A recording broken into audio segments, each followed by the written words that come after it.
శ్రీ గురుభ్యో నమ. హరి ఓం. దంతాంచలేన ధరణీతలమున్నమయ్య పాతాళకేళిషు ధృతాదివరాహలీలం ఉల్లాఘనోత్ఫణ ఫణాధర గీయమాన క్రీడావదానం ఇభరాజముఖం నమామ.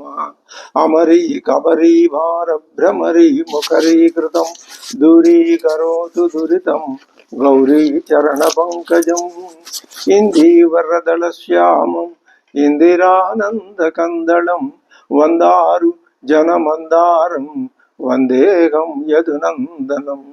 వాగర్ధావివ సంపృక్తౌ వాగర్ధ ప్రతిపత్తయే జగతః పితరౌ వందే పార్వతీ పరమేశ్వరౌ.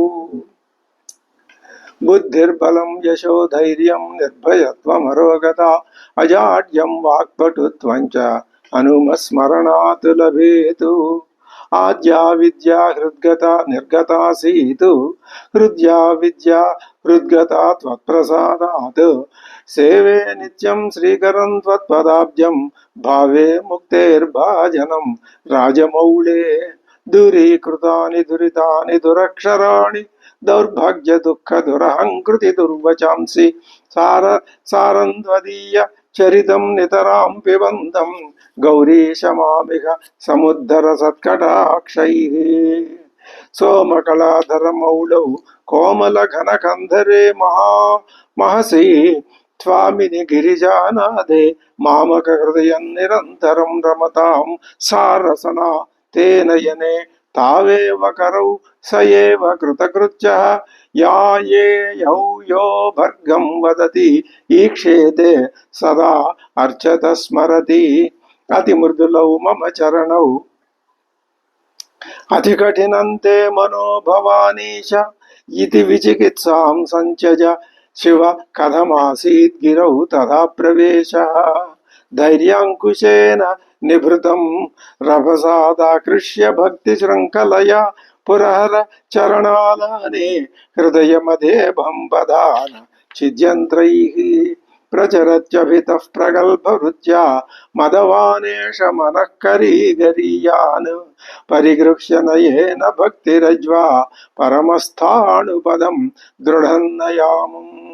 సర్వాలంకారయుక్తాం సరళపదయుతాం సాధువృత్తాం సురేఖాం సద్భిః సంస్తూయమానాం సరసగుణయుతాం లక్షితాం లక్షణాఢ్యాం ఉజ్జద్భూషా విశేషాం ఉపగత వినయాం ద్యోతమానార్ధరేఖాం కళ్యాణీం దేవ గౌరీ ప్రియ మమ కవితా కన్యకాం త్వాం గృహాణ. ఇదంతే యుక్తం వా పరమశివ కారుణ్య జలదే గతౌ తిర్యగ్రూపం తవ పద శిరో దర్శన ధియా. హరిబ్రహ్మాణౌ తౌ దివి భువి చరంతౌ శ్రమయుతౌ కథం శంభో స్వామిన్ కథయ మమ వేద్యోసి పురతః. స్తోత్రేణాలమహం ప్రవచ్మి నమృషా దేవా విరించాదయః. స్తుత్యానాం గణనా ప్రసంగ సమయే త్వామగ్రగణ్యం విదుః. మాహాత్మ్యాగ్ర విచారణ ప్రకరణే ధాన్యాసృషస్తోమవద్ధూతాస్త్వాం విదురుత్తమోత్తమ ఫలం ఫలం శంభో భవత్సేవకాః. కళాభ్యాం చూడాలంకృత శశికళాభ్యాం నిజతపఫలాభ్యాం భక్తేషు ప్రకటిత ఫలాభ్యాం భవతు మే శివాభ్యాం. అస్తోక త్రిభువన శివాభ్యాం హృది పునర్భవాభ్యాం ఆనందస్ఫురదనుభవాభ్యాం నతిరియం. శ్రీ గురుభ్యో నమ. హరి ఓం. అయోధ్యాకాండ ఎందువలన అయోధ్యాకాండ అయింది అంటే, ఇదిగో ఈ రామగీత వలన శ్రీరాముడు బోధించినటువంటి తాత్విక బోధ వలన ఇది అయోధ్యాకాండ అనేది సార్థక నామధేయం జరిగింది ఇక్కడ అని మనం భావించవచ్చు. అందులో దోషమేమీ ఉండదు. ఎందువలన అంటే, ఎప్పుడైతే వేదాంత తత్వ రహస్యాలు బాగా మనస్సుకి పట్టడం జరుగుతుందో అప్పుడు ఈ మనస్సు లౌకికమైన విషయాల చేత జయింపబడదు, వాటినే మనస్సు జయిస్తుంది. అప్పుడు అయోధ్య అనే పేరు మనస్సుకి సార్థకం అవుతుంది. మనస్సే నగరం చెప్తున్నాడు పరమాత్మ. పరమాత్మకి ఇక్కడ ఇది ఈ ఈ తత్వబోధ భరతుడికి చేయటము, ఇది ఖచ్చితంగా ఇదే సందర్భం.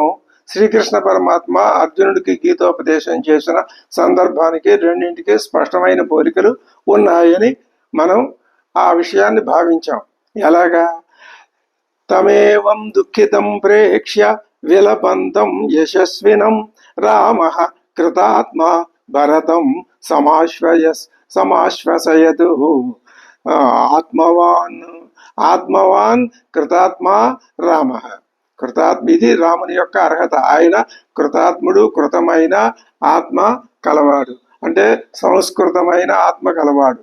మనం ఆత్ములమే కానీ కృతాత్ములం కాదు, అంటే సంస్కృతం కాదు. మనది ప్రాకృతమైన ఆత్మ. ప్రకృతి జన్యంగా ఎలా ఉన్నదో ఎప్పటి నుంచి అలాగే ఉన్నది, కానీ ఇందులో ఏమాత్రం సంస్కారం తీసుకొని రాబడలేదు. సంస్కారం గనక తీసుకొని రాబడినట్లయితే ఏమవుతుంది? దానికి ఉన్నటువంటి జన్మతః వచ్చినటువంటి సత్వరజస్తమో గుణాల యొక్క వాసనలు క్రమక్రమంగా వెనకబట్టిపోయి పరమాత్మ అనే వాసన దాంట్లో ప్రతిఫలిస్తూ ఉంటుంది. అంటే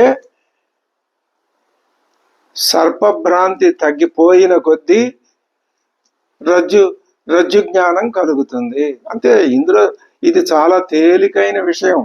కావలసిందల్లా దృక్పథంలో భేదం.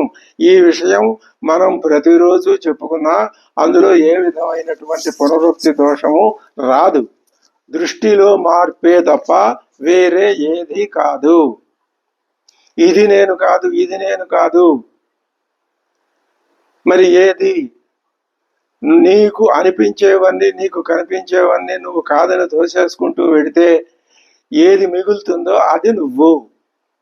ఇది చాలా తేలిక భావం. ఇది శాస్త్రీయమైన భావం కూడా. దీంట్లో ఇలా అనుకోవడంలో మూఢనమ్మకాలు లాంటివి ఏమీ లేవు, ఉండవలసిన అవసరం లేదు. ఎందుకని? ఇది నేను అనుకుంటే ఇది పోతోంది కదా. పోయేది ఎవరికి కావాలి? పోకుండా ఉండేది కావాలి. ఇది సహజమైన ధర్మబద్ధమైన కోరికే. అంతేగాని పోయే దాంట్లో మునిగిపోయే పడవలో కూర్చుని చూస్తూ ఎవడు ప్రయాణం చేస్తాడు? అలాగా పోయే దాంట్లో, అస్థిరమైన దాంట్లో, అశాశ్వతమైన దాంట్లో మళ్ళీ మళ్ళీ మళ్ళీ మళ్ళీ ఈ సంసారం అనేటటువంటి సాగరంలో ముంచెత్తేసే దాంట్లో అటువంటి స్థితిలో ఉండకూడదు. నేను ఉండను. నేను ఇంతకంటే పై స్థాయి ఏదైతే ఉన్నదో అందులోకి వెళ్ళి అక్కడ నా యొక్క స్వరూపాన్ని నేను వెతుక్కుంటాను. ఇది నా యొక్క ప్రయత్నం, ఇదే నా యొక్క ప్రత్యభిజ్ఞ. నాలో ఉన్నదే, కానీ నేను ఇంతవరకు గుర్తించలేదు. ఇప్పుడు నేను క్రమక్రమంగా గుర్తించటం ప్రారంభించి ఆ గుర్తించిన జ్ఞానాన్ని సుస్థిరం చేసుకుంటున్నాను. ఈ శరీరం ఉన్నంత వరకు ఎంతవరకు నేను సుస్థిరం చేసుకోగలనో అంతవరకు చేసుకుంటాను. నాకు ఇదే పని తప్ప వేరే పని లేదు. ఇది సాధకుడు కనుక చక్కగా బాగా దృఢంగా ఒక నిర్ణయం తీసుకుంటే అప్పుడు అలా సంస్కారం కలిగించుకుంటున్న కొద్దీ కృతాత్ముడవుతాడు. రాముడు అటువంటి కృతాత్ముడు. ఆయన పరమాత్ముడు. పైగా ఆత్మవాన్. రెండు అద్భుతమైన విశేషణాలే. ఆత్మవాన్, ఆత్మ స్వరూపుడు, ఆత్మ కలవాడు. మనము ఆత్మ కలవాళ్ళమే, కానీ ఆత్మస్వరూపులమని అనుకోవట్లా. మంది మిథ్యాత్మ గౌణాత్మ అనుకుంటున్నాం మనం. అది కూడా అనుకోవట్లేదు. నాకు తెలిసింది నేనే ఈ ఆత్మ, నా శరీరమే ఆత్మ, నా భార్య పిల్లలు సంసారం ఇదంతా ఇదే నా ఆత్మ, నేనే ఇదంతా, నాకు వ్యతిరేకులంతా నేను కాదు. ఇగో ఇలాంటి భావాలన్నీ ఉన్నాయి మనలో. దీంట్లోనే బద్ధమైపోయి ఉన్నాం మనం. అలా అలా బంధింపబడకుండా తన యొక్క స్వరూపాన్ని తాను తెలుసుకున్నవాడు ఆత్మవాన్. శ్రీరాముడికి 2 లక్షణాలు ఉన్నాయి కాబట్టి ఆయన ఇతరుల్ని కూర్చోబెట్టి చక్కగా ఆ ఆత్మజ్ఞాన బోధ చేస్తున్నాడు. ఇప్పుడు ఎందుకండి ఈ బోధ చేయటం? ఇదే సరి అయినటువంటి సందర్భం. ఎందువల్ల? తన ప్రియమైన తమ్ముడు భరతుని యొక్క మనస్సులో ఉన్నటువంటి ఆ దుఃఖాన్ని పోగొట్టాలి. అర్జునుడి యొక్క శోకమోహాల్ని పోగొట్టడానికే కదా పరమాత్మ భగవద్గీత చెప్పింది. ఎప్పుడైనా అంతే. ఏ గురువైనా అజ్ఞానంలో ఉన్నటువంటి శిష్యుడిలో ఉన్న అజ్ఞానాన్ని పోగొట్టడానికే గురువు అక్కడ తానుగా వచ్చి తటస్థపడి కూర్చొని ఆ శ్రద్ధాళు అయినటువంటి శిష్యుడికి ఆత్మబోధ చేస్తాడు. ఇది లోక సంప్రదాయం. అదే ఇక్కడ జరుగుతుంది. పైగా ఇక్కడ ఈ సభ ఇది ఆరణ్యకం, బృహదారణ్యకం అనే పేరు ఉన్నది కదా, ఇది ఆరణ్యకమే, అరణ్యాల్లో ఉన్నది, ఏ నగరంలో కూర్చొని చేసింది కాదు. నిజానికి ఆ మాటకు వస్తే ఉపనిషత్తులన్నీ ఆరణ్యకాలే. 1008 ఉపనిషత్తులు అన్నాము, 108 అన్నాము. అందులో శంకర భగవత్పాదులు ఒక 10 ఉపనిషత్తుల్ని ఎంపిక చేశారు. 10 ఉపనిషత్తులు ఏం చెప్తున్నాయి అంటే ఒకే ఒక ఆత్మతత్వాన్ని చెప్తున్నాయి. ఒకే ఒక ఆత్మతత్వం ఉన్నది, అది అంతటా ఉన్నది, అంతటి కంటే మించి కూడా ఉన్నది. ఇంకా వివరంగా చెప్పాలంటే ఇదంతా ఈ సృష్టి అంతా అండపిండ బ్రహ్మాండాలన్నీ అందులోనే ఉన్నాయి. ఇక్కడ ఆత్మ అంటే ప్రజ్ఞానం అని అర్థం. మన లోకంలో ఆత్మ అంటే నేను అని, స్వార్థపూరితమైన ఆత్మ అని అర్థం. ఈ విచక్షణ బాగా తెలుసుకోకపోతే మన ప్రయత్నం అంతా బూడిదలో పోసిన పన్నీరులాగా పరిణమించవచ్చు. అటువంటి సందర్భం ఇక్కడ శ్రీమద్ రామాయణంలో అయోధ్యాకాండలో స్వామివారు భరతుడు రాకముందే ఇప్పుడే ప్రకటించాడు. ఆయన నాకు మళ్ళీ అయోధ్యకు వెళ్ళాలని లేదమ్మా అన్నాడు. ఇక్కడ ఈ ప్రకృతిలో నా మనసు లీనమైపోతోంది అన్నాడు. ప్రశాంత చిత్తుడై ఉన్నాడు స్వామి, కూర్చున్నాడు. ఏ విధమైన అలజడి లేదు. మౌన వ్యాఖ్య ప్రకటిత పరబ్రహ్మతత్వం యువానం, అలా దక్షిణామూర్తి స్వరూపుడుగా కూర్చుని ఉన్నాడు.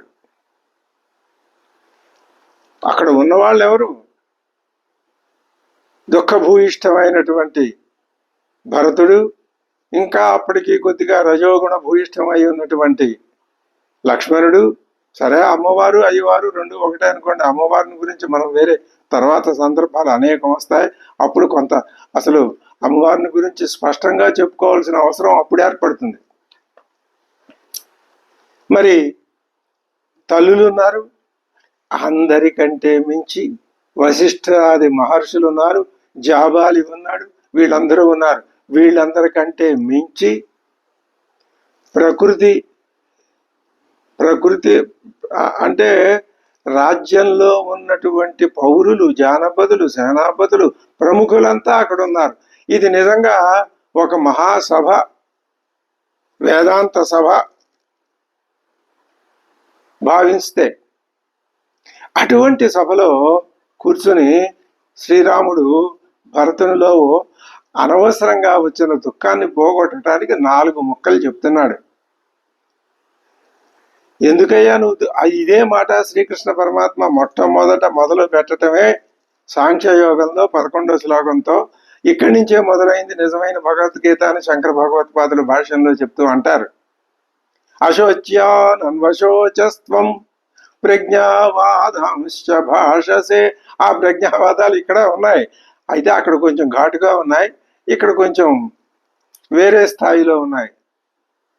గతాసూన్ అగతాసూశ్చ నానుశోచంతి పండితా. పండ ఆత్మ విషయ బుద్ధి, శంకర భగవత్పాదుల సువర్ణాక్షరాలతో లిఖించబడినటువంటి నిర్వచనం. పండ ఆత్మ విషయ బుద్ధి పండాయస్య అస్తి ఇతి సహా పండిత. ఆ పండ ఎవరికి ఉంటుందో అతడే పండితుడు. ఆత్మ విషయకమైన బుద్ధి ఉన్నవాడు పండితుడు. మళ్ళీ ఇందులో తరతమ భేదాలు ఉంటాయిలండి, అది వేరే సంగతి. ఇప్పుడు భరతుడు ఎలా ఉన్నాడు? చక్కగా ఖచ్చితంగా గ్రహించటానికి, అంటే తన దుఃఖం పోగొట్టుకోవటానికి కూడా సిద్ధంగా ఉన్నాడు. పైగా ఇటువంటి మహానుభావుడైన గురువు, సాక్షాత్తు పరమాత్మే గురువుగా అవతరించినటువంటి సందర్భం ఆయనకి సమకూడింది. ఆయన పేరు మీద మనకు కూడా అటువంటి సందర్భం సమకూడింది. ఆయన భరతుడు ఏమంటున్నాడు అంటే, అదే శ్రీరాముడు ఏమన్నాడు? నా ఆత్మన కామకారోస్తి పురుషోయమనీశ్వర ఇతశ్చేతరశ్చైవం కృతాంత పరికర్షతి. ఈ శ్లోక భావం ఆమూలాగ్రంగా మనం గ్రహించాం. మరొక్కసారి పైపైన అనుకున్నట్లయితే ఏ ఏ మనిషి కూడా, ఏ మనిషి అంటే మళ్ళీ ఇందులో మినహాయింపు ఉంది. ఆత్మజ్ఞానం కలవాడు శ్రీరాముడు కాదు, శ్రీరాముడు మినహాయింపు, శ్రీరాముని లాంటి వాళ్ళు మినహాయింపు. ఈ మిగతా వాళ్ళంతా ఎవరు వాళ్ళ తన ఇష్టం ప్రకారం తాను నడుచుకునేటటువంటి పరిస్థితి ఎవరికి లేదు, ఎవరికి పురుషుడికి. ఎందువల్ల? అనీశ్వర, ఆయనకి ఆ శక్తి సామర్థ్యాలు లేవు. ఇతశ్చేతరశ్చైనం కృతాంత పరికర్షతి. విధి అటు ఇటు లాగి పడేస్తూ ఉంటుంది. ఆ విధంగానే ఈయన కూడా, ఈ జీవుడు కూడా లాగివేయబడుతూ ఉంటాడు. ఎందుకు? దీనికి ముఖ్య కారణం అజ్ఞానం. ఆ అజ్ఞానం పోతే కృత, ఆ విధి ఏమీ చేయలేదు. అదే అర్థం ఇందులో కూడా ఉంది. పురుష అంటే పూర్ణత్వాత్ పురుష. ఇక్కడ ఈ పురుషుడు పూర్ణత్వమే ఉన్నది, కానీ ఇదే పూర్ణత్వం అని ఆభాసను చూసి పూర్ణం అనుకుంటున్నాడు. కాబట్టి కృతాంతు ఆయనని విధి ఆటలాడిస్తుంది. అదే నువ్వు పూర్ణత్వం కలిగిన పురుషుణ్ణి అనుకుంటే విధి నేనేం చేస్తుంది? ఇంతటి భావాన్ని పెట్టుకుని ఈ శ్లోకాన్ని చెప్పారు శ్రీరామచంద్రమూర్తి. ఇప్పుడు అంటున్నాడు, తర్వాత శ్లోకంలోకి వెళ్తున్నాడు.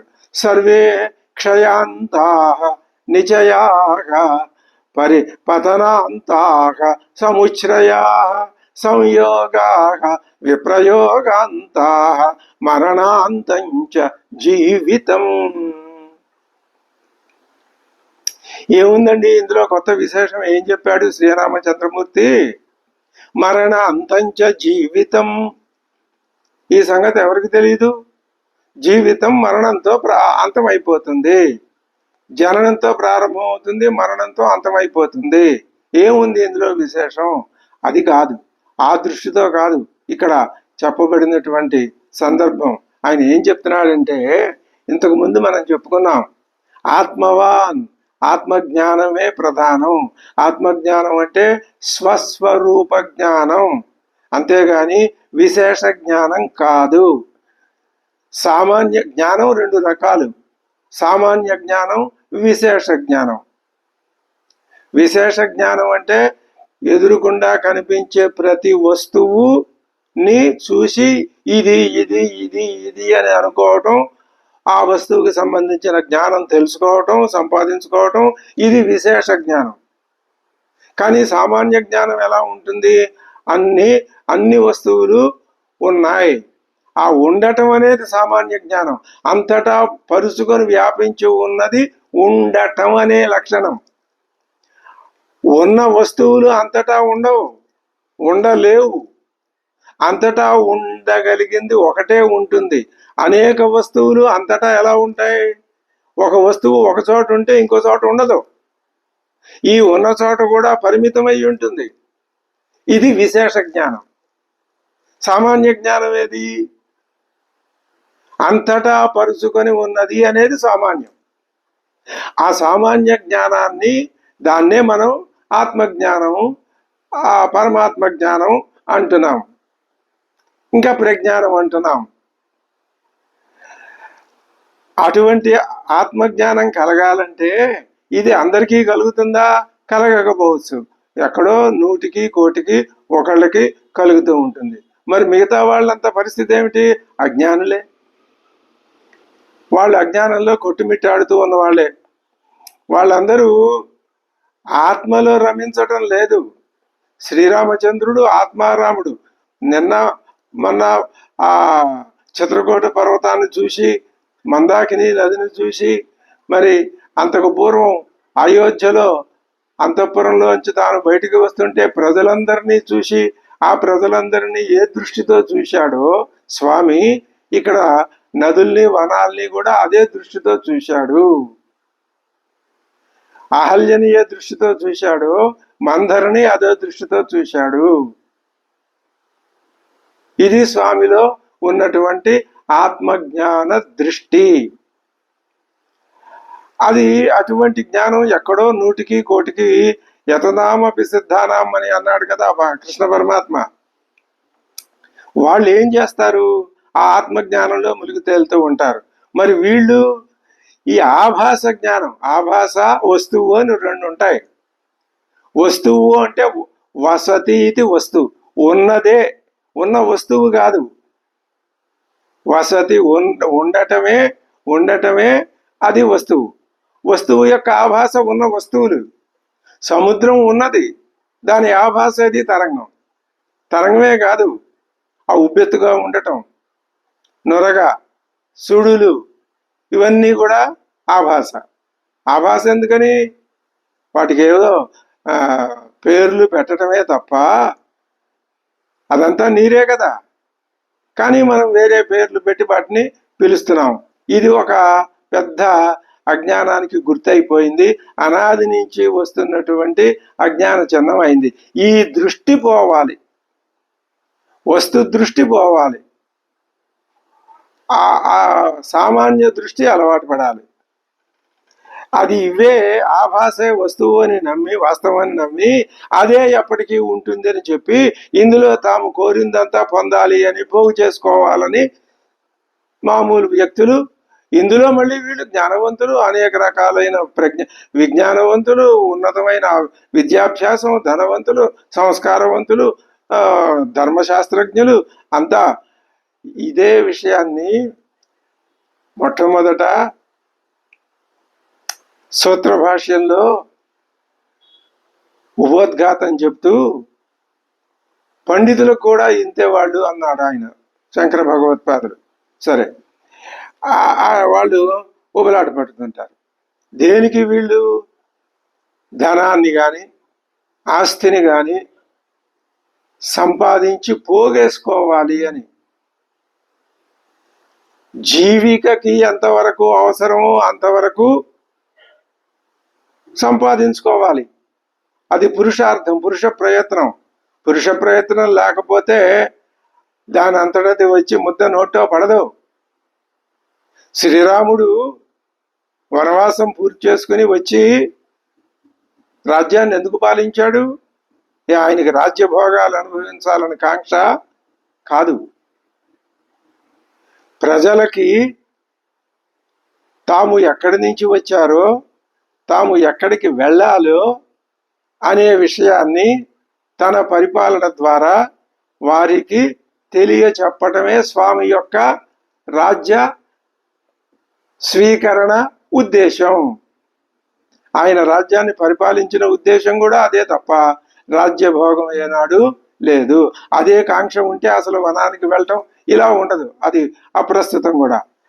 ఇప్పుడు ఆయన మనం సర్వే క్షయాంతాః నిచయాః, నిచయము అంటే పోగేసుకోవటం, ప్రచయంగా పోగేసుకోవటం, ధన కనక వస్తు వాహనాదుల్ని, మరి అలాగే గుహ ఆరామ క్షేత్రాదుల్ని, ఇలాంటివన్నీ ఎంత వీలైతే ఏ పద్ధతిలోనైనా సరే క్రమమా సక్రమమా అక్రమమా దురాక్రమమా అనేది విధానం లేదు.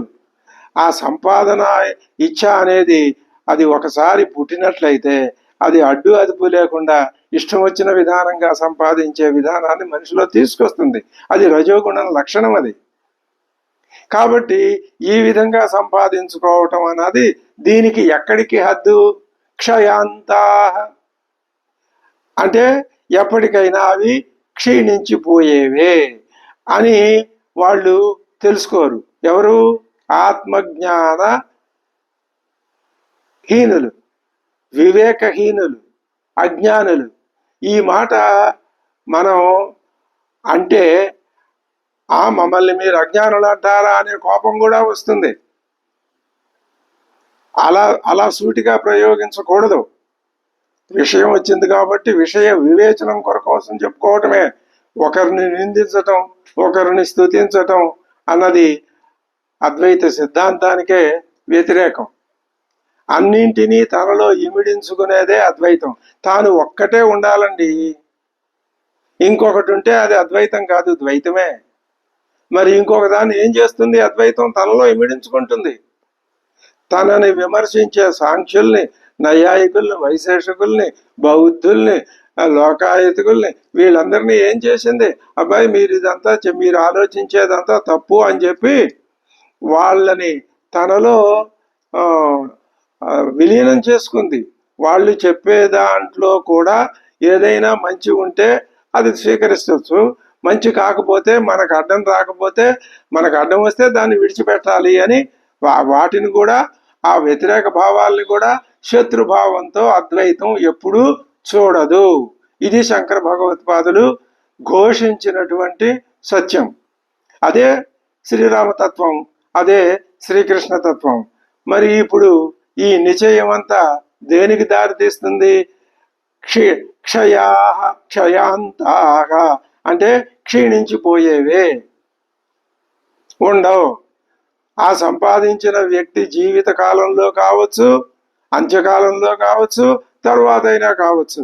ఒక రాగి నయా పైసా కూడా పట్టుకెళ్ళట్టుగా ఎంతెంత పోగు చేసుకున్నామో అదంతా చివరికి నశించిపోయేదే. అలాగే ఇంకొక ఉదాహరణ చెప్తున్నారు స్వామివారు. ముందు ఇప్పుడు ఏం చెప్పారు? సర్వే క్షయాంతా నిచయా పతనాంతా సముచ్రయా.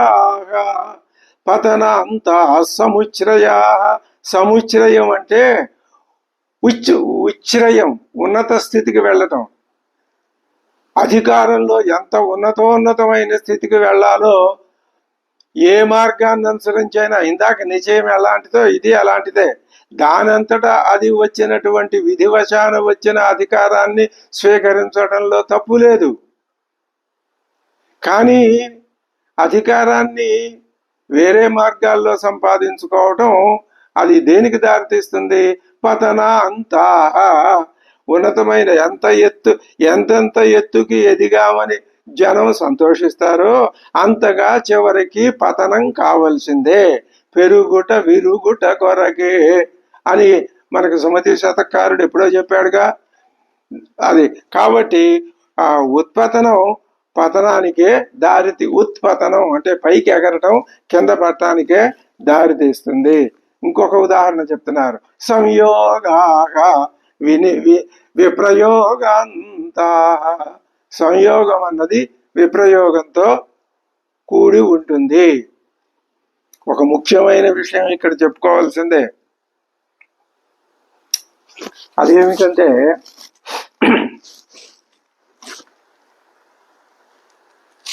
సత్తు చిత్తు. చిత్ అంటే జ్ఞానం, సత్ అంటే ఉండటం. ఈ కేవలం సత్తుకి తానున్నారనే జ్ఞానం లేదు ఆకాశంలాగా.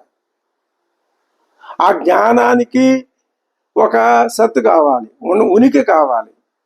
ఈ రెండు ఒకటే. జ్ఞానం యొక్క ఉనికి యొక్క జ్ఞానమే, రెండు కలిపి ఒకటే. ఆ ఎప్పుడు నేను ఉన్నాను, ఎప్పుడు సతు, ఉన్నాను అనే జ్ఞానం చిత్తు. నేను ఎప్పుడూ ఉన్నాను, ఇదే సచ్చిత్ జ్ఞానం. నేను ఎప్పుడూ ఉన్నాను, ఇదివరకు ఉన్నాను, ఇప్పుడు ఉన్నాను, ఇక ముందు ఉంటాను. నేను లేని సమయం అంటూ లేదు, నేను ఎప్పుడూ ఉన్నాను. మరి ఈ జన్మ ఏమిటి?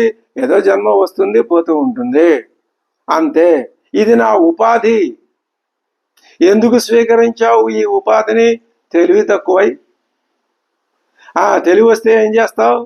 ఉపాధిని స్వీకరించను. నేను నా స్వస్థితిలోనే ఉంటాను. నేను వచ్చి పడిపోయాను. మొట్టమొదట రామాయణంలో చెప్పాడు, ఆ ఉన్న అక్కడ 2 పక్షులు ఉన్నాయి అనుకుని ఒక పక్షిని కొడుతున్నారు అనుకుని కొట్టాడు ఆ వ్యాధుడు. అది కింద పడింది. చూసే వాళ్ళకి ఒక పక్షి పైనుంది, ఓ పక్షి కింద పడింది. ఈ కింద పడిన పక్షి మళ్ళీ ఏం చేయాలి? తన స్థానాన్ని పొందాలి. అలాగే ఈ జీవుడు నేను ఇందులో ఎందుకుంటాను, ఎందుకు వచ్చి పడ్డానో ఇక్కడ నాకు తెలీదు. నిజంగా నాకు తెలిస్తే గనక నేను ఇందులో ఈ శరీరంలో ఈ ఉపాధిలో వచ్చి పడను. కానీ ఇంతకు ముందు శ్లోకంలో చెప్పారుగా, ఏమని? కృత అంత పరికర్షతి. ఆ విధి నిన్ను తిప్పుతూ ఉంటుంది. ఈ తిప్పటం సుఖం నుంచి దుఃఖానికి, దుఃఖం నుంచి సుఖానికి ఈ తిప్పటం కాదు, జన్మ నుంచి ఇంకో జన్మకి, ఇంకో జన్మకి, ఇంకో జన్మకి తిప్పుతూనే ఉంటుంది. అది పరికర్షతి అంటే.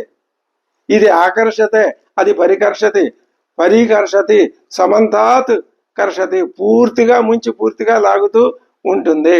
కాబట్టి ఉత్పతనం దేనికి? పతనానికే. అలాగే సంయోగా విప్రయోగాంత సంయోగం. ఈ లోకంలో లేని అది కూడా వేదమే చెప్పింది అనుకోండి. కావ్యం అందుకే వచ్చింది. బహుశా ఈ కావ్య ఆ ఉపదేశం వల్ల, కావ్యం లోకంలోకి రావటం వల్ల అది కావ్యం స్త్రీ పురుష భేదం, అమ్మవారు అయ్యవారు, సీతారాములు, ఈ తత్వం వచ్చింది. అది ఎందుకు వచ్చింది? అది కూడా జీవుడే అజ్ఞానమే కారణం. అసలు స్త్రీ పురుష భేదం ఆత్మతత్వంలో లేదు. ఉన్నది ఒకటే పక్షి, 2 ఉన్నాయనుకుంటున్నాం. ఈ స్త్రీ పురుష తత్వం లేకుండా సచ్చిత్తు జ్ఞానం ఉండటమే అది నా స్వరూపం అని వీడు అనుకున్నప్పుడు ఇంకా ఇవి ఎక్కడున్నాయి? ఈ ఆభాస లేవు. ఆభాస జ్ఞానం పోయి మాయా జ్ఞానం, మాయా ఆవరణం వదిలిపోయి తత్వజ్ఞానంలోకి, స్వస్వరూప జ్ఞానంలోకి వెళ్తాడు. కాబట్టి సీతారాముల విషయంలో సంయోగ వియోగాలనేవి లేవు. అవి కేవలం లౌకిక దృష్టిలో మనం అర్థం చేసుకుని వాటి యొక్క తత్వాన్ని తెలుసుకోవటానికి మాత్రమే ఉపయోగించే విధంగా చెప్పబడినటువంటి ఉపదేశం. ఆ సీతారామ తత్వాన్ని అలా ఉంచేసినట్లయితే మిగతాదంతా సంయోగ విప్రయోగ అంతమే. సంయోగం దేనికి దారితీస్తుంది? విప్రయోగానికి దారితీస్తుంది. మనం ఏమనుకుంటాం లోకంలో, ఈ పండక్కి, పెద్ద పండక్కి నా బంధువులందరూ వచ్చారు, దూర బంధువులు కూడా వచ్చారు, మేమంతా కలిసే ఉన్నాం అని ఆనందిస్తున్నాం. చివరికి విడిపోతున్నారా లేదా? ఇది మేము తెలిసి విడిపోతున్నామండి. తెలిసి విడిపోయినా తెలియక విడిపోయినా విడిపోవటమే. ఆ యోగం దేంతో అంతమవుతోంది? వియోగంతో అంతమైపోతుంది. అంతేకాదు ఇక్కడ ఇంకో విశేషంగా ఉంది. ఇదంతా ఒకెత్తు, జీవితాంతం ఎంత భోగభాగ్యాలతో తొలతొగినా చివరికి ఏనాడో ఒకనాడు కన్ను మూయవలసిందే. అది వియోగం. సంయోగం దేంతో? ఇదిగో ఈ శరీరంతో. దేంతో వియోగం? దాంతోటే, శరీరంతో వియోగం. అప్పుడు ఇదంతా వదిలిపెట్టిపోవాల్సిందే కదా. ఈ శరీరాన్నే విడిచిపెట్టిపోయేటప్పుడు ఇంకా సంపాదించిన ప్రతి చిల్లిగవని విడిచిపెట్టిపోవాల్సిందే కదా. అదే చెప్తున్నాడు రాముడు. ఏమని? మరణాంతం జీవితం. ఈ జీవితం మరణాంతం, సంయోగం వియోగాంతం, అలాగే సముచ్రయం పతనాంతం, అదేవిధంగా నిచయం క్షయాంతం. ఇది తత్వం. అవునండి చెప్పారు, 4ంటికి 4 పాదాల్లో అనుష్ఠుప్ శ్లోకంలో 4 ఉదాహరణలు చెప్పారు. అయితే ఏంటండి ఇప్పుడు ఇదంతా ఏం చేయమంటారు? వదిలేయమంటారా? మీరు ఇంకా మేము గట్టిగా మాట్లాడినట్టయితే ధన సంపాదన వద్దు, సముచ్చయం వద్దు, సంయోగం వద్దు, మరి జీవితం వద్దు, మరణం వద్దు అని ఇది వచ్చి పడుతుంటే మేమేం చేయగలం? మనమేం చేయగలం? ఇందులో మీరు బోధించదలుచుకున్నటువంటి ఆత్మజ్ఞానం ఏముంది ఇందులో? ఉంది. ఏంటంటే వ్యావహారిక దృష్టితో చూసిన ఇది ఎంతో అత్యద్భుతమైన బోధ. దృష్టి వ్యావహారిక దృష్టి, పారమార్థిక దృష్టి. రామాయణాన్ని మనం పారమార్థిక దృష్టితో అధ్యయనం చేస్తున్నాం. అందుకే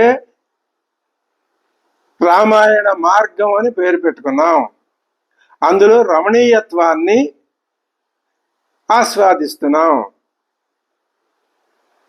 ఇప్పుడు ఈ చెప్పబడిన ఉపదేశంలో సర్వే క్షయాంతాః నిచయాః పతనాంతాః సముచ్ఛ్రయాః సంయోగాః విప్రయోగాంతాః మరణాంతం చ జీవితం.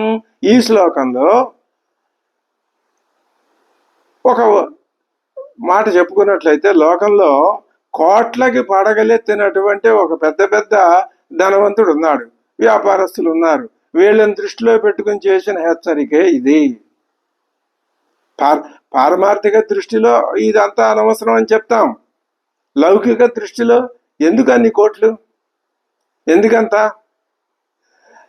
అది బాగా ఆ విధంగా ధన సంపాదన పరులు, కేవలం ధన సంపాదన తప్ప మరొక వ్యావృత్తి లేని వాళ్ళని గురించి, అది మీరు అంతా ఆ విధమైన ధన సంపాదన దృష్టిని కలిగి ఉండటం ప్రయోజన రహితం. ఇది ఎప్పటికైనా క్షయాంతమే అని మామూలుగా చెప్పినా అది పద్ధతే. అలాగే మీరు మీ జీవితంలో అనుక్షణం కూడా ఇవి అవి అన్ని పోగు చేసుకుంటూ ఉంటే, పోగు చేసుకోవడానికి పాకుల్లో ఆడుతున్నారు. మీరంతా మీరు ఎంత తాపత్రయపడ్డా అది ఎంతో కాలం నిలవదు. ప్రాప్తం ఉన్నంత వరకే సుమా మీకు అది వచ్చేది. అనుభవించే యోగం లేదో, ఉన్నట్టుండి రెక్కలు వచ్చి ఎక్కడికి ఎగిరిపోతుందో మనం చెప్పలేం, ఊహించను కూడా లేం. కరిమిరింగిన వెలగబండులాగా మాయంగా అయిపోవచ్చు. కాబట్టి మీరు గుర్తుంచుకొని ఉన్నవాళ్ళు ఏం చేయాలి, లేని వాళ్ళకి సహాయం చేసి వారికి కూడా మీలాంటి అనుభవాన్నే కలిగించండి. కొంతవరకే జీవికకి అవసరమైనంత వరకే సంపాదించి, ఇంకా అంతకంటే ఎక్కువ సంపాదిస్తున్నప్పుడు ఇది లౌకిక దృష్టితో మనం ఆ శ్లోక పాదానికి వ్యాఖ్యానం చేసుకుంటున్న వ్యాఖ్యానం ఇది. ఏం చేయాలి? ఎదటివాడికి కూడా మీరు తాత్వికమైన దృక్పథంతో వెళ్ళండి. కేవలం అతి సంచయేచ్ఛ తగదు. మిత్రలాభంలో చెప్తాడు జనేశ్వరి, అతి సంచయేచ్ఛ తగదంటిని అంటాడు కరటకుడు దమనకుడితో. కాబట్టి అతి సంచయం ఆ వీణాకర్ణుడే చూడ, అది ఆ ఎలుక అక్కడ అంటాడు. కాబట్టి సంచయం ఉండాలి, కానీ అతి సంచయం పనికిరాదు. ఆ సంచయం దేనికి దారితీస్తుంది? క్షయానికే దారితీస్తుంది. ఇది ఇప్పుడు ఇలా చేసినందువల్ల నువ్వు తృప్తిని పొందుతావు, ఎదటి వాడిలో ఆ భావాన్ని వ్యాపింపచేసినందుకు ఇంకా అధికమైన తృప్తిని కూడా పొందుతావు. అలాగే పతన అంత అసముచ్రయా అని చెప్పాం కదా. దీన్ని లౌకికంగా ఎలా అన్వయిస్తారు అంటే, పెద్ద పెద్ద పదవుల్లో ఉన్నాం, సముచ్రయం పైకి ఎగబాగటం ఉన్నాం, మనకేమిటి అని విర్రవీగే వాళ్ళందరికీ కూడా ఇది హెచ్చరికే. మీరు మరి ఎంత తిమ్మిని పంపించేసి మీరు ఎంత ఉన్నతోన్నతమైన స్థితికి ఎగబాక్కుంటూ వెళ్ళినా, సంతోషించినా అలా వెళ్ళామని దానివల్ల ప్రయోజనం లేదు. ఎందుకని? అది తాత్కాలికమే. లేకపోతే ఎంత ఎత్తుకు ఎదిగామో అంత పాతాళానికి పడిపోవలసి వస్తుంది. ఇది ఇంకా చెప్తాం ఏమని, చరిత్రను ఒకసారి గుర్తుకు చేసుకోండి. ప్రతి దేశంలో కూడా నిరంకుశ పరిపాలకులలో ఇలాంటి పైకి ఎగరడం, ఉన్నత పదవులు సాధించటం, అధికారం సంపాదించటం, తిరిగి పతనం అయిపోవటం, ఇలాంటివి కనబడుతూనే ఉన్నాయి అని మనం లౌకికంగా వ్యాఖ్యానించవచ్చు. కాబట్టి మరి అలాంటి వాళ్ళకి ఇది హెచ్చరికే. అలాగే సామాన్య గృహస్థులకు కూడా ఇది వర్తిస్తుంది. ఇంకపోతే సంయోగా విప్రయోగాంత, ఇది 3వ వాక్యం. 3 వాక్యాలు చెప్పారు కదా, ఇది 3వ వాక్యం. బంధుమిత్రాదులతో, ఆలుబిడ్డలతో ఆనందంగా కాలం గడుపుతున్నాం కదా అని మనం ఉప్పొంగిపోతున్నామేమో. ఈ ఈ సంయోగం వియోగానికి. అయితే వియోగానికి దారి తీస్తే ఏం చేయమంటారండి? మమ్మల్ని ఇప్పుడే వియోగం పొందమంటారా? ఈ ఇలా ఉద్రేకంగా మాట్లాడటానికి మేము చెప్పడం లేదు. మేము ఎందుకు చెప్తున్నాము అంటే, కేవలం అదే లోకం అనుకుంటే నువ్వు మళ్ళీ అలాంటి స్థితిలోనే పుడతావు.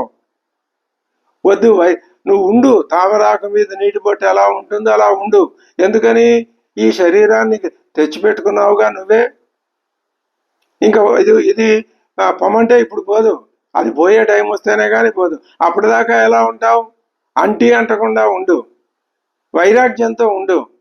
అప్పుడేమవుతుంది? నీ మనస్సు స్వస్వరూప జ్ఞానం వైపుకి తిరుగుతుంది. అది ప్రయోజనం. అది నువ్వు ఏమనుకుంటున్నావు? బంధుమిత్రులాదులందరితో, భార్యా పిల్లలతో ఆనందంగా ఉండు, కానీ దాని యొక్క తత్వాన్ని తెలుసుకో అని చెప్తున్నావు. అది ఎంతో కాలం సాగదా జీవితం. ఈ కలయికలన్నీ ఎప్పుడో ఒకప్పుడు ఒక క్షణంలో తొలగిపోయి నువ్వు పోయినా పోతాయి, వాళ్ళు పోయినా పోతాయి. అప్పుడు ఎంత ఏడ్చి మొత్తుకున్నా ప్రయోజనం ఉండదు.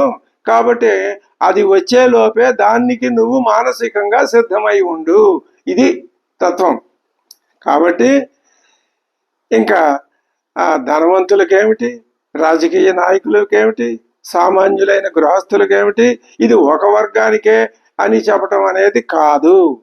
సమస్త మానవ కోటికి సర్వసాధారణంగా చెప్పే ఆఖరి మాట ఏమంటే, మరణాంతం చ జీవితం.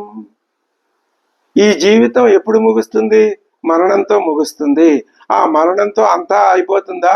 లోకాయతికులు అదే చెప్పారు. మరణంతో అయిపోతుంది, ఏం మిగలదు.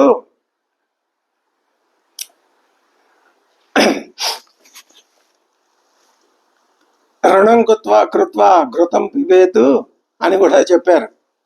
సరే, అది ఒక తత్వం. అది కొన్ని తత్వాలు ఏమవుతుందంటే, వాటిని కనీసం జీవితంలో కొంతకాలమైనా అనుసరించి చూస్తే దాంట్లో ఉన్న డొల్లతనం ఆ చూసిన వాడికే భావనలోకి వస్తే అప్పుడు ఎవరు చెప్పకుండానే అలాంటి అజ్ఞానపూరితమైనటువంటి విధానాల్ని మనస్సు వదిలేస్తుంది. శాశ్వతత్వం వైపుకి మనస్సు ప్రయాణిస్తుంది. అదే చెప్తున్నాడు.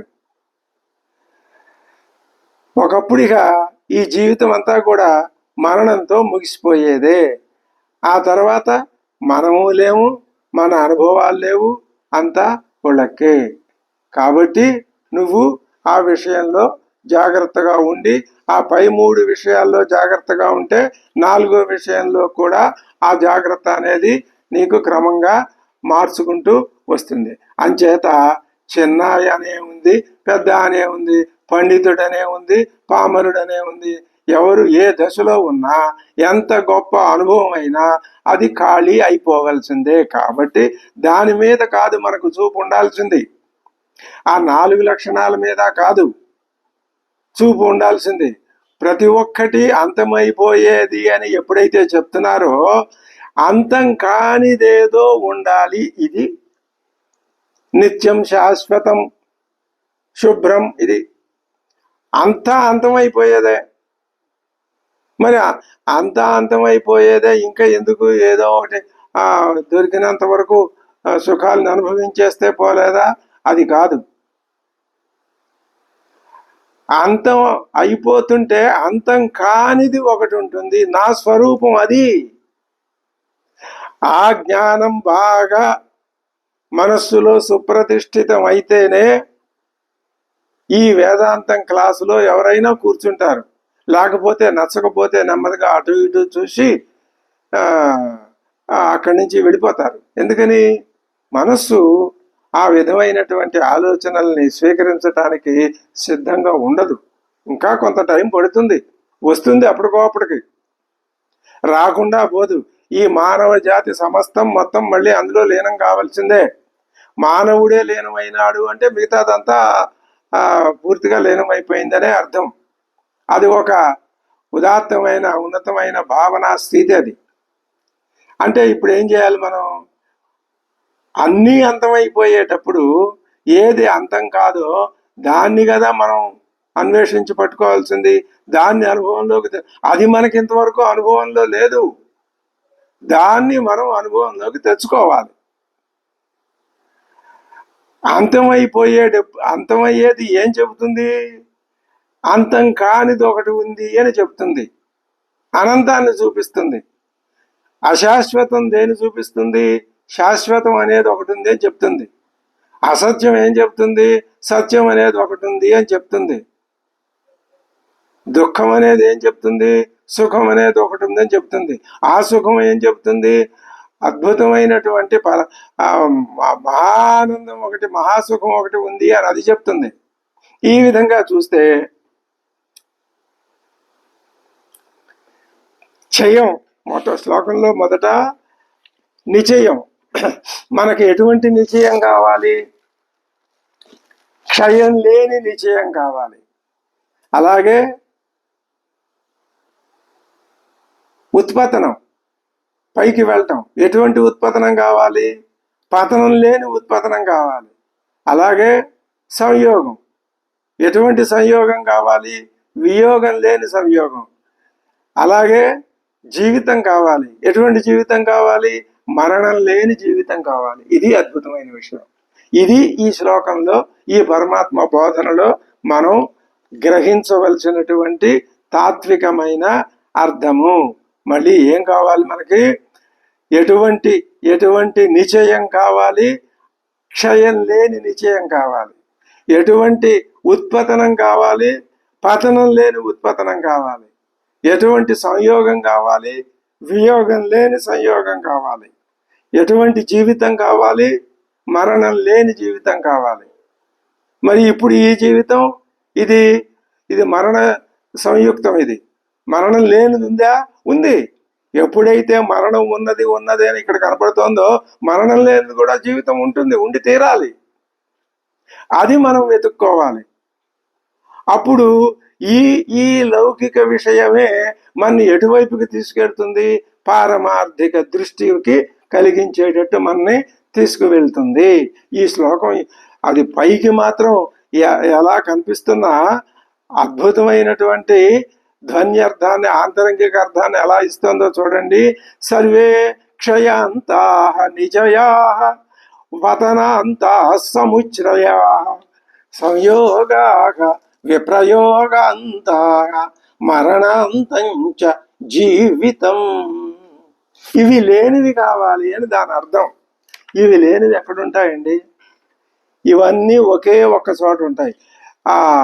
ఇది వేరు. ఈ నాలుగు రకాలు మేము నాలుగింటిని సాధించాలి అంటే ఇది కొంతకాలం సాధించి, అలా కొంతకాలం, ఇలా కొంతకాలం, మళ్ళీ ఆఖరి ఇలా 4 దారుల్లో వెళ్ళాలా? అక్కర్లా. ఒకే ఒక తత్వాన్ని నువ్వు నీ స్వస్వరూపాన్ని పట్టుకుంటే ఆ స్వస్వరూపంలో ఇవేవీ లేవు. ఈ ఉండకూడనివి లేవు. నీ స్వస్వరూపంలో ఏమున్నాయి? ఏవైతే ఉండాలో అవి ఉన్నాయి. ఇది పాయింట్. అత్యద్భుతమైనటువంటి విషయం. దేంట్లో? నీ స్వస్వరూపంలో. ఆభాసలో ఏమున్నాయి? ఏవి ఉండకూడదో ఉన్నాయి. స్వరూపంలో ఏముంటాయి? ఏ ఉండాలో అవి ఉంటాయి. మనం ఏం చేస్తున్నాం? ఇది అది రెండు ఒక చోటకు పట్టుకొచ్చి అయోమయ స్థితిలో పడి ఏం చేయాలో అర్థం కాక అజ్ఞానంలో కొట్టుమిట్టాడి ఇదే స్థితిలో కన్ను మూస్తున్నాం, మళ్ళీ ఇదే స్థితిలో కన్ను తెరుస్తాం. ఎటువంటి స్థితిలో కన్ను మూస్తే దేంట్లో కన్ను తెరవం? ఈ స్థితిని వద్దని పూర్తిగా మర్చిపోయి నీ మనస్సుని లో నుంచి దాన్ని క్షాళితం చేసేసి వాసనలు కూడా లేకుండా చేసుకుని ఒక నిరామయ నిశ్చల స్థితిలో నువ్వు కూర్చుంటే, ఈ శరీరంలో నుంచి నువ్వు బయటికి వెళ్ళిపోతే, ప్రేత్య అస్మాత్ లోకాత్ అమృతా భవంతి. కొన్ని ఉపనిషత్ వాక్యాలు, ఆ 2-3 వాక్యాలు మనం తత్వమసి ఇలాంటి 4 మహావాక్యాలు అవి నిత్యం భావన చేసుకుంటే మిగతా ఉపనిషత్ వాంగ్మయం అంతా ఒకసారి చదివి అక్కడ పెట్టుకున్నా సరిపోతుంది అనుకోవచ్చు. కాబట్టి ప్రేత్య అస్మాత్ లోకం అంటే ఈ శరీరం, ఈ శరీరంలో నుంచి బయటపడి అమృత భవంతి, అప్పుడు మరణం లేని జీవితం నీకు వస్తుంది.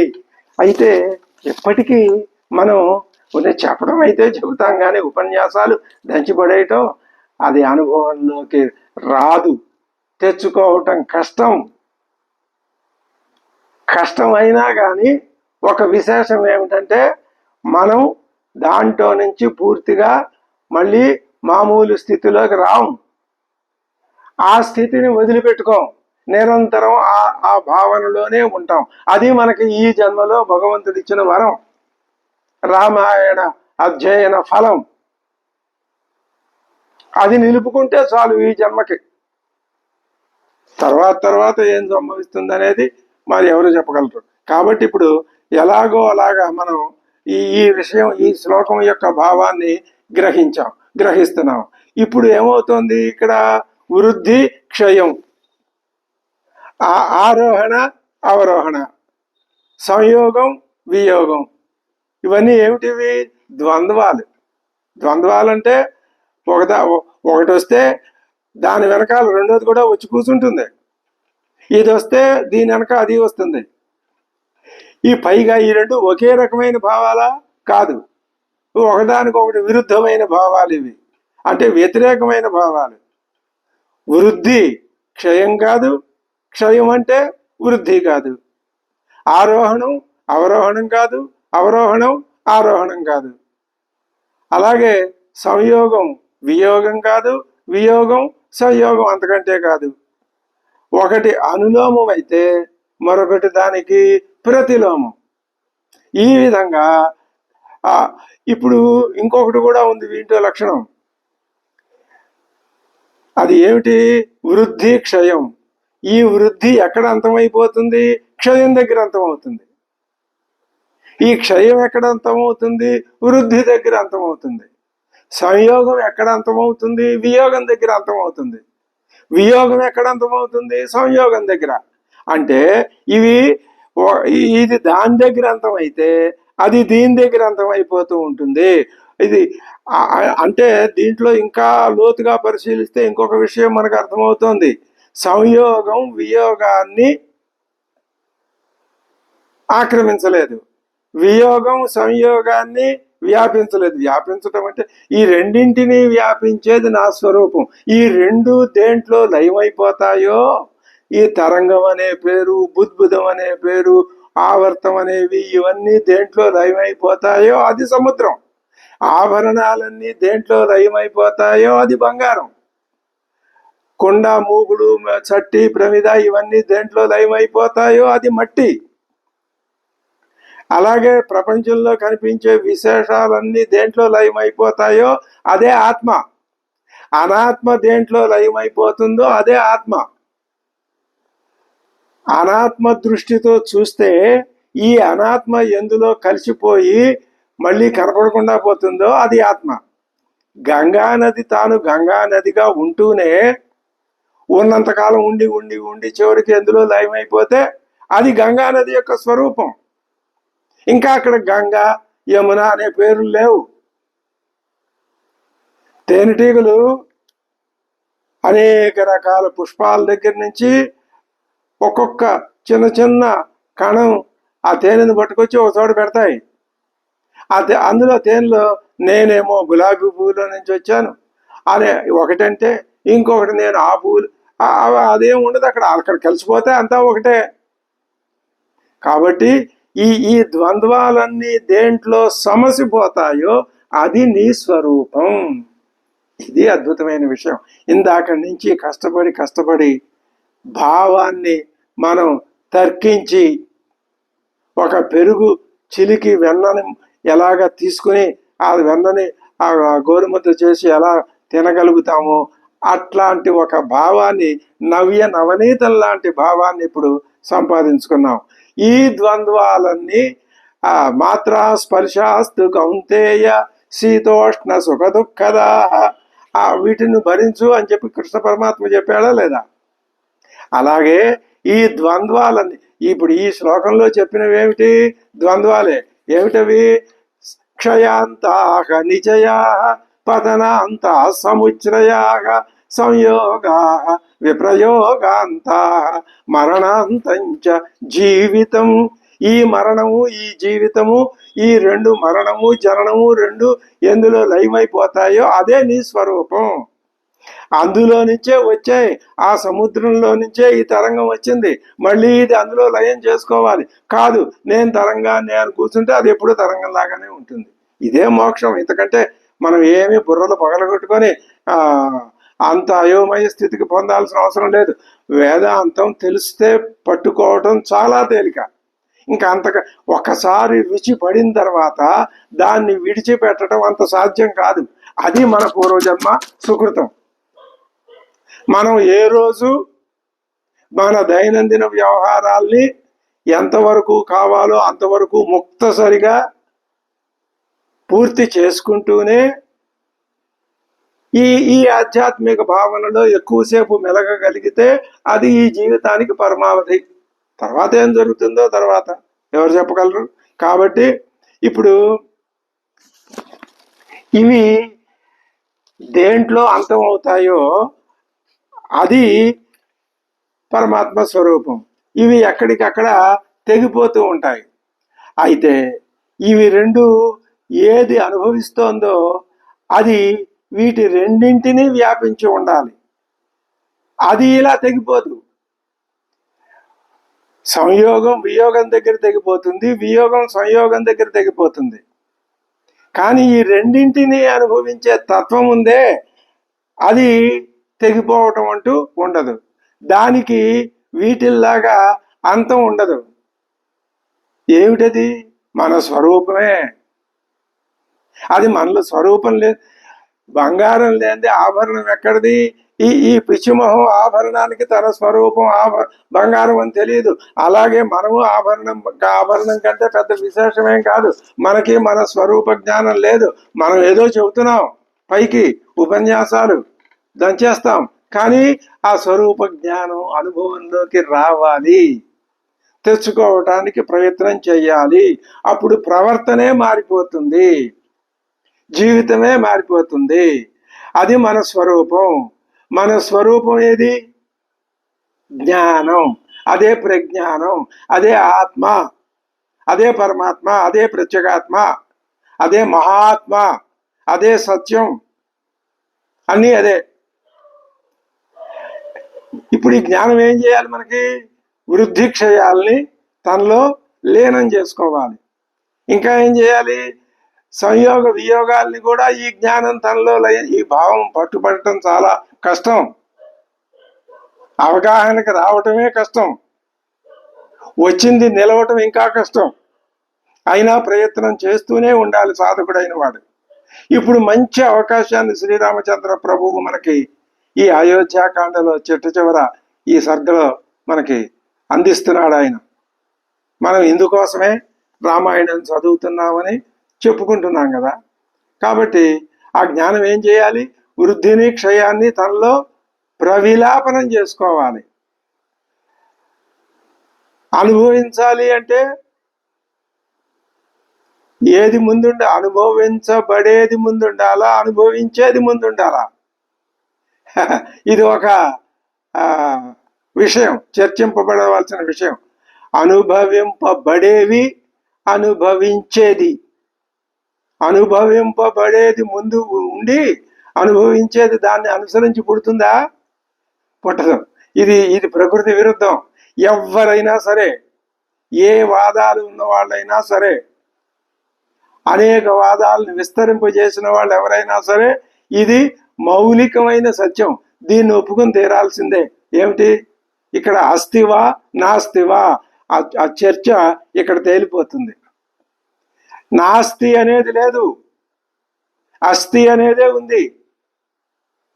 అనుభవింపబడేది, అనుభవించేది, ఏది ముందుండాలి? ఖచ్చితంగా స్పష్టంగా అనుభవించేది లేకుండా అప్పుడు అనుభవింపబడేది ఉన్నది అనే దానికి అర్థం లేదు. అంటే వీటికంటే మనం ముందే సిద్ధమై ఉండాలి. అప్పుడు ఏమవుతుంది? నేను పుట్టాను, ఇది నా పుట్టినరోజు అన్నప్పుడు నేను ముందు ఉండాలి. నువ్వు జన్మకు ముందున్నావు, నేను మరణించానని నువ్వు చెప్పలేవు, కోమాలో పడిపోతాం. కానీ పుట్టినప్పుడు ముందు ఇప్పుడు ఏమంటున్నారు కొందరు, మరణించిన తర్వాత ఇక నువ్వు ఉండవంటున్నారు. సరే ఉండవు, ఒప్పుకున్నాం. ఉండవు అని, నేను మరణించిన తర్వాత ఉండను అని చెప్పేది ఎవరండి? చెప్పడానికి ఎవరో ఒకళ్ళు ఉండాలిగా. కాబట్టి మరణించిన తర్వాత ఉంటాను, పుట్టక ముందు ఉన్నాను. అక్కడేమిటి ప్రమాణం? నేను పుట్టాను. ఇక్కడేమిటి? నేను మరణించాను ప్రమాణంగా మేము ఒప్పుకోము. ఒప్పుకోకపోతే ఎవరో ఒకళ్ళు ఉండి అక్కడ చెప్పాలి కదా. లేదు, అక్కడ లేదు అని చెప్పడానికైనా ఉన్నది ఒకడు వచ్చి చెప్పాలి. కాబట్టి మరణానికి పూర్వం, మరణం తర్వాత అనే రెండు దశల్ని నీ జ్ఞానంలో నువ్వు ప్రవిలాపనం చేసుకుంటే హాయిగా శుభ్రంగా ఇప్పుడు శ్రీరామచంద్రమూర్తి ఏ విధంగా పర్ణశాల ముందు చక్కగా ఆయన ఆ వీరాసనం మీద కూర్చొని చెప్తున్నాడో ఆ స్థితిని అనుభవిస్తాం. మన నేను రాముణ్ణి అయిపోతున్నానని మాయలు మంత్రాలు అలాంటి పిచ్చి వేషాలు పనికిరావు. మనస్సులో ఆ భావన చేసుకుంటే చాలును, అంతే తప్ప అది వేరే విధంగా ఉండదు. కాబట్టి ముందు మనం సిద్ధమై ఉండాలి. అది ముందు ఉంటేనే తర్వాత వీటిని అనుభవించడం అనేది జరుగుతుంది. అనుభవం పూర్తయిన తర్వాత అవి పోయినా కూడా ఆ అనుభవాలు ఉండాలి. ఇది కూడా చాలా ముఖ్యమైన విషయమే. ఆ అనుభవం పూర్తయింది, ఆ అనుభూక్త పరిస్థితులు పోయినాయి, అయినా అనుభూతి ఉండాలి.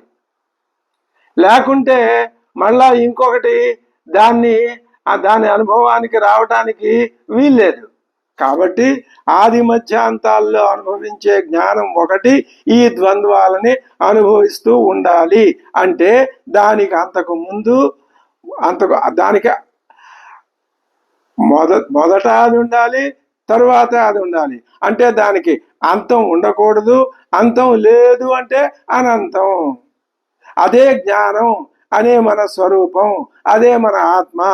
అది అప్పుడు మన శరీరం మేరకే చూసి దానికి కూడా అప్పుడప్పుడు అంతం ఉన్నట్టు మనం ఇప్పుడు ఎందుకు అంతం ఉందని భ్రమపడుతున్నాం? నేను మరణంతో ఏమీ లేదనేది భ్రమ.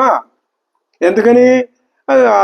అలాగే కనిపిస్తుందిగా. మన దృష్టి అక్కడ ఉన్న పరిస్థితిని దాటి మించి పైకి వెళ్ళలేదుగా. అందుకని కాబట్టి ఇది భ్రమపడుతున్నాం. ఈ భ్రమపడ్డాన్నే విశేష జ్ఞానం అన్నాం. ఇది వృత్తి రూపంగా ఉంటుంది, సాక్షి రూపమైన సామాన్య జ్ఞానం కాదు.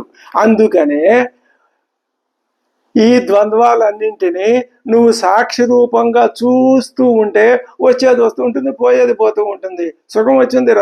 ఇది పరమాత్మ మనకు స్పష్టంగా అయోధ్యాకాండ మొట్టమొదట ప్రతిరోజు ఈ విషయాన్ని మనం స్మరించుకుంటూనే ఉన్నాం.